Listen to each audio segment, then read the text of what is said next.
कहते हैं बच्चे भगवान का रूप होते हैं, पर क्या बच्चों की हर बात पर यकीन करना ठीक है? आज की ये मूवी एक ऐसी टीचर पर आधारित है जिसकी ज़िंदगी एक 3 साल की बच्ची की वजह से बर्बाद हो गई। मूवी की शुरुआत में चंपू नाम के एक आदमी को देखते हैं। चंपू अपने दोस्तों के साथ मज़े कर रहा था। चंपू एक गार्डन में जॉब करता है। बच्चे भी उसे काफ़ी पसंद करते हैं। उसका एक बेटा है मार्कस और उसके बेबी के साथ तलाक हो चुका है। उस बच्चे की कस्टडी पाने के लिए उसने अपनी बेबी पर केस भी कर रखा है। तभी उसकी बेस्ट फ्रेंड थियो की बेटी क्लारा को देखते हैं। वो घर का रास्ता भूल गई थी। बच्ची को नहीं मालूम कि वो यहाँ कैसे पहुँची, इसलिए चंपू उसके घर तक उसे छोड़ने जाती है। बच्ची की बाप थियो उसे अकेले बाहर जाने में बहुत डांटता है। थियो उससे पूछता है कि उसके एक्स वाइफ के साथ चीज़ें कैसी चल रहा है।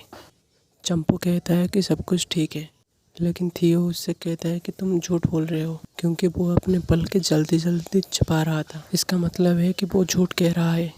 थियो उसकी बेबी को फ़ोन करने के लिए कहता है। वो जब फ़ोन करता है उसकी एक्स वाइफ उसको फ़ोन करने से मना करती है। अगले सीन में हम उसके भाई क्लारा को देखते हैं, जो कि अपने दोस्त के साथ उसकी बहन को गंदी गंदी फोटोज दिखाता है। वो दोनों रूम में चले जाते हैं, लेकिन क्लारा थोड़ी अपसेट हो जाती है। अगले दिन लोकस ने फिर से क्लारा को अपने घर के बाहर बैठा हुआ दिखा। क्लारा ने बताया कि उसके पेरेंट्स लड़ रहे हैं, इसीलिए चंपू ने उसे नर्सरी ले गया। क्लारा एक हार्ट बनाया था। चंपू बच्चों के साथ खेल रही थी। उसे देखकर क्लारा बहुत ही ज़्यादा खुश होता है और फिर वो अचानक से चंपू के लिप्स पर किस कर दिया। ये सब चंपू को थोड़ा अजीब लगा। चंपू उसके पास आता है और कहता है कि उसके जेब में से एक तोहफा मिला, जो कि वही हार्ट वाला तोहफा होता है।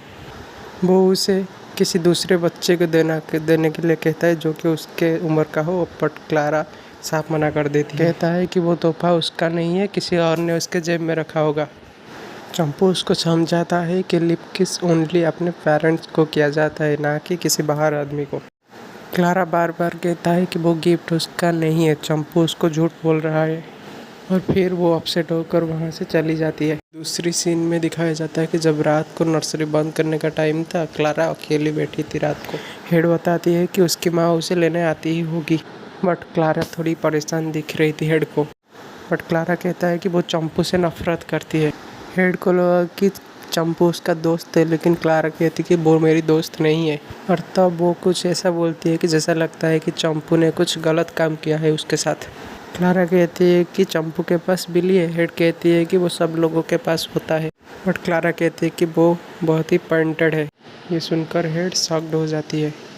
उसे लगता है कि चंपू ने क्लारा के साथ कुछ गलत किया है, लेकिन क्लारा ये सब वो वीडियो की वजह से कह रही थी जो अपने भाई ने उसे दिखाया था। क्लारा कहती है कि चंपू ने उसे हार्ट दिया, लेकिन वो खुद ही इसे बनाया था, जिसे चंपू ने एक्सेप्ट नहीं किया था। जाहिर है कि क्लारा चंपू की तरफ अट्रैक्ट होने लगी थी।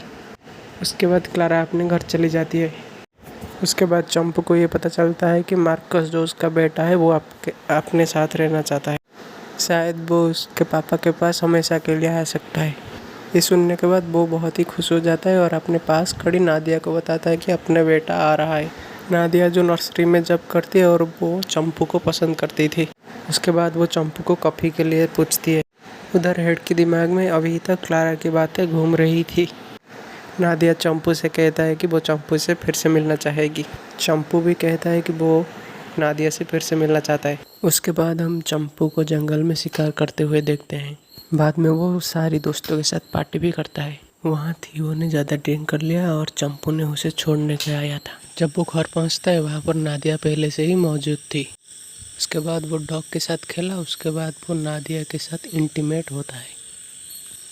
दोनों रिलेशनशिप में आ जाते हैं। अगले दिन वो जब नर्सरी आता है तो उसके हेड उसको बुलाता है ऑफिस में। वो बताता है कि उसके ऊपर इल्ज़ाम लगा था कि उसने अपनी प्राइवेट पार्ट किसी बच्चे को दिखाया था। ये बात सुनने के बाद लूकस काफ़ी शॉक्ड हो जाता है। वो उस बच्चे का नाम जानना चाहता था। हेड उस बच्चे का नाम नहीं बताता उसको।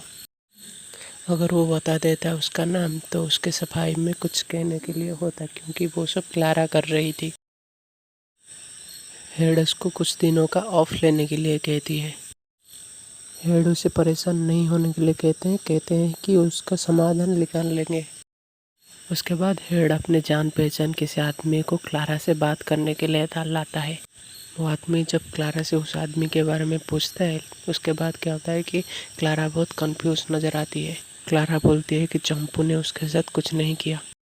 वो आदमी क्लारा से पूछता है कि ये सारी बातें तुमने अपने आप बनाई है या फिर हेड झूठ बोल रही है। हेड उसको सब कुछ सच बताने के लिए कहती है जो पहले उसको हेड को बताया था। उसके बाद वो आदमी सब क्वेश्चन पूछ रहा था, क्लारा उसका आंसर सब हाँ में देती है। यहाँ हम देखते हैं कि वो आदमी ज़बरदस्ती क्लारा से वो सब बातें कहलवा रहा था जो बातें कुछ हुई ही नहीं है।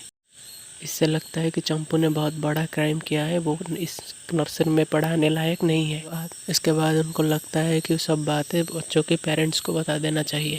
उसके बाद हेड क्लारा के मॉम से क्लारा के बारे में बात करती है। ये सब सुनने के बाद क्लारा की मॉम काफ़ी शॉक्ड हो जाती है क्योंकि चंपू उसके पति का बचपन का दोस्त था। यहाँ हेड ऐसे एक्सप्लेन करती है वो बातें, चंपू दोषी नज़र आती है क्योंकि उसके हिसाब से बच्चे झूठ नहीं बोलते, बच्चे भगवान का रूप होते हैं। और शायद क्लारा शर्म की वजह से खुलकर कभी ये बातें नहीं कर पाए। उसके बाद वो सारी पेरेंट्स को ये बातें बता देती और कहती है उन्हें पता करना चाहिए उनके बच्चों को रात में बुरे बुरे सपने तो नहीं आते, या तो उनके बच्चों में कुछ बदलाव दिख रहा हो। उसके बाद चंपू को अपने बेटा का फ़ोन आता है और वो ये बताता है कि उसकी माँ पापा से बात नहीं करने देती क्योंकि वो इंसिडेंट के बारे में उसकी माँ को पता लग चुका था। ये सुनने के बाद चंपू फिर से नर्सरी जाता है। उस अगले दिन पेरेंट्स हेड के साथ ऑफिस में मीटिंग कर रहे थे। चंपू को देखते ही हेड वहाँ से भागने लगती है। वो हेड की पीछा करता है और कहता है कि वो कुछ गलत नहीं किया है। हेड कहती है कि उसे क्लारा पर यकीन है। नेम सुनकर वो ये समझ जाता है कि ये सारी बातें क्लारा की बनाई हुई है। उसके बाद चंपू वहाँ से चला जाता है और थियो उसके दोस्त थियो के घर में जाता है। उससे क्लारा के बारे में बात करता है, लेकिन थियो बोलता है उसकी बेटी झूठ नहीं बोलती। चंपू उसको समझाने की कोशिश करता है। चंपू कहता है कि वो सारा को टच नहीं किया, तब तक उसकी बीबी आ चुकी थी और उसे गाली करके भगा देता है। थियो उसको उसकी बेटी से दूर रहने के लिए कहता है। उसके बाद क्लारा अपनी मॉम से कहता है कि चंपू ने उसके साथ कुछ नहीं किया, लेकिन क्लारा की मॉम को ये लगता है कि सारा के साथ जो कुछ भी हुआ वो उसे याद रखना नहीं चाहती।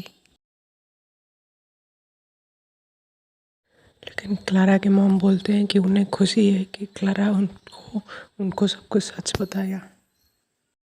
नर्सरी में भी बाकी स्टाफ नादिया को चंपू के खिलाफ करने के लिए ट्राई कर रहे थे। इसके बाद सीन चेंज होता है। अगले सीन में हम क्लारा को चंपू के घर के आगे देखते हैं। क्लारा कहती है कि वो चंपू को डक को बाहर घुमाना चाहती है, लेकिन चंपू उससे पूछता है कि क्या तुम्हारे मॉम को मालूम है तुम यहाँ आए हो। चंपू उसे घर जाने को कहता है। वो क्लारा से पूछता है कि मैंने सच में क्या तुम्हारे साथ गलत किया है। क्लारा उससे कहता है कि मुझे कुछ याद नहीं है। क्लारा उसके बाद चली जाती है। उसके बाद नादिया और चंपू के बीच में कलेश होने लगता है। नादिया पूछता है कि तुमने क्लारा के साथ गलत किया है क्या।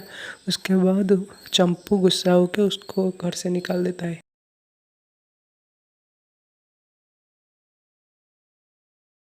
अगले सीन में हम देखते हैं कि मार्कस भाग के अपने माँ को ना बता के चंपू के पास आ चुका था, लेकिन वो चाहता है कि वो माँ को फ़ोन करके उसका प्रेजेंस का खबर दे। चंपू बोलता है कि अब उसके पास कोई जॉब नहीं है, पुलिस भी केस में इन्वॉल्व है। उसके बाद उनका दोस्त आता है डियागो। वो कहता है कि तुमने कुछ भी गलत नहीं किया है, फिर भी सब तुम्हारे अगेंस्ट है। अगले सीन में हम मार्कस को एक शॉपिंग मॉल में देखते हैं, पर उनका ओनर जो था वो कहता है तुम्हें और तुम्हारे बाप को यहाँ पर आना मना है, तुम यहाँ से शॉपिंग नहीं कर सकते। अगले सीन में हम चंपू को अरेस्ट होते हुए देखते हैं। उसके बाद मार्कस क्लारा के घर आ गया और वो आकर पूछता है क्लारा से कि वो झूठ क्यों बोला अपने पापा के बारे में। ये सब सुनकर थियो और उसके फ्रेंड उसे घर से निकालने वाले हैं। वो क्लारा के मुंह पर थूक कर निकलता है, इसलिए वहाँ खड़ा आदमी उस मार्कस को बहुत ज़्यादा मारता है। और मार्कोस को वहाँ से जाने को कहता है। उसके बाद मार्कोस डियागो के घर आता है और बताता है कि कल पापा की सुनवाई है। हो सकता है कि पापा छोड़ जाए क्योंकि उनके पापा के अगेंस्ट कोई भी सबूत नहीं था, क्योंकि जो डिटेल्स बच्चों ने बताई थी वैसी कोई भी चीज़ चंपू के घर पर नहीं मिली और ये सब लूकास के फेवर में जाएगा। अगले दिन डियागो मार्कोस को उठाता है और बताता है कि उसके पापा को छोड़ दिया गया है और चंपू वहाँ से यहाँ आने वाला है। चंपू जब आता है मार्कोस उसको जोर से गले लगा लेता है। उसके बाद मार्कोस और चंपू आपस में बात करने लगते हैं। तभी उनके दरवाजे पे कोई पत्थर फेंकता है बहुत ज़ोर से। उसके डॉग को मारकर एक बोरी में बांध दिया था। चंपू उसके बेटे मार्कोस को अपने मॉम के पास भेज देता है और अपने डॉग को दफना देता है। उसके बाद चंपू ग्रोसरी स्टोर जाता है, लेकिन वहाँ पर उसको मारकर भगा देता है। उसके बाद चंपू वो ग्रोसरी स्टोर पे वापस जाता है और उस लोग को मारकर उसका नाक फोड़ देता है और अपने सामान पकड़कर वहाँ से चला जाता है। थियो और उसकी वाइफ दूर से उसे देख रहे थे, इस हालत में था वो। थियो उससे बात करने के लिए जाता है लेकिन उसका बीवी मना कर देता है। उसके बाद चंपू तैयार होकर चर्च जाता है। वहाँ पर थियो भी मौजूद था। वहाँ पर थियो चंपू के आंखों में देखता है, क्योंकि थियो आँख देखकर जान सकता है कि वो कब झूठ बोलता है और कब सच बोल रहा होता है। वहाँ पर थियो को फील हो जाता है कि चंपू ने कुछ गलत नहीं किया, क्योंकि वो बिना पलके झपकाए थियो को देख रहा था। वो जब झूठ बोलता है तो पलके बहुत ही ज़्यादा झपकाता है। चंपू उसके पास जाता है और पूछता है कि मेरे आँखों में तुम्हें क्या दिखता है। वहाँ पर थियो कुछ भी जवाब नहीं देता। उसके बाद चंपू वहाँ से चला जाता है। घर आने के बाद थियो काफ़ी बेचैन था। वो अपनी बेटी के पास आया, जहाँ उसकी बेटी बार बार चंपू का नाम ले रही थी। वो थियो को बताता है कि चंपू ने कुछ भी गलत नहीं किया उसके साथ। फिर थियो श्योर हो जाता है कि चंपू निर्दोष है। वो चंपू के लिए खाना लेकर उसके घर जा रहा होता है और उसकी बीवी देख लेता है। वो पूछता है कहाँ जा रहे हो, तो वो बोलता है कि मैं चंपू के घर जा रहा हूँ। उसके बाद वो चंपू के घर जाता है। उसके 1 साल बाद हम देखते हैं कि सब कुछ नॉर्मल हो चुका है। नादिया और मार्कोस चंपू के साथ ही रहते हैं। उसके बाद मूवी एंड हो जाती है यहीं पर।